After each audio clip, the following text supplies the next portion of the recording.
The next sacred cow is work hard. Because my poor dad, a school teacher, great guy, PhD, he always says, I'm a good, hard-working man. And my rich dad had a different point of view, and he had me read this book by Mark Twain. It was a story of how, I think it was Huckleberry Finn or somebody, got the other kids to paint the fence for him. He says, that's working hard. You want other people to work hard for you, and you want your money to work hard for you. That was his lesson. And a lot of people really, you know, they can't wait till Friday because they hate their work so much, and they dread Sunday because they have to go back to work. With us, I would say most of us are working 24/7, but we're working differently. And I love my work. It's challenging, there's problems and all that stuff, but I love it. So we work hard, but we don't work hard in the normal sense of working hard. The problem with working hard for money, because the rich don't work for money. The problem with working hard for money is you pay more in what, Tom? Taxes. Taxes.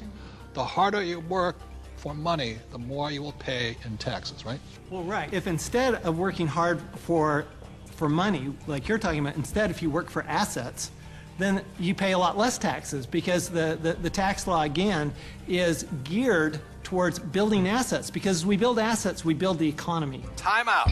The big difference between E's and S's and B's and I's, E's and S's focus on the income statement, and B's and I's focus on the asset column. My rich dad simply said to me, he says, assets put money in your pocket whether you work or not, and liabilities take money from your pocket. For example, my house is a liability because it takes money from my pocket every single month. Yet my rental properties are assets because they put money in your pocket whether you work or not. One of the reasons so many people are struggling financially today is they're buying liabilities they think are assets. As we build assets, the economy grows, and the employees get benefits also, because now we have more jobs for more employees. But on Michael's side, why are people working so hard is because the Fed's also working hard printing money, right? Yeah, people. I've got friends that just say, I need to get more hours, or I need to get a second job or something like that.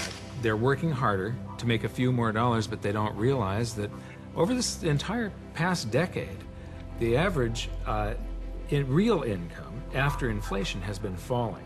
So the harder people work, the less they're making anyway, because the government and the Federal Reserve, the banking system, they're basically stealing it from them. Can we bring in the bags of coins right now? Thank you. I'm not going to hold that. I'll give you an example. In the year 2000, one gold coin cost $300. So this is $300 in U.S. quarters. Today, in 2010, that same gold coin, it takes $1,100 to buy the same coin. So the reason people have to work so hard to keep up, to keep paying money, is because the value of your dollars are going down. So the insanity of going to get another job, pay more taxes, and work harder, when how many dollars did the Fed print in 2009?